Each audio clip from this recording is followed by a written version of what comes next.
السلام علیکم ورحمۃ اللہ وبرکاتہ۔ محترم سامعین، خواتین و حضرات، اجالا چاندنی امید اسلامک چینل سے میں آپ سے مخاطب ہوں۔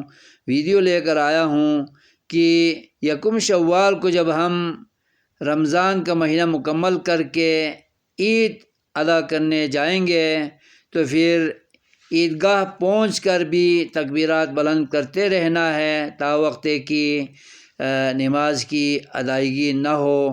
نماز پڑھنے کے بعد خطیب خطبہ دیتا ہے، اس خطبے کو سننا بھی لازمی ہے اور عید کا حصہ ہے، اور دعا بھی وہ مانگے گا کل مسلمانوں کے لیے، اور دین و آخرت کی، دنیا اور آخرت کی بلائیاں مانگتا ہے، تو اس میں شریک ہونا بھی مرد و زن شرکائے عید پر لازم ہے۔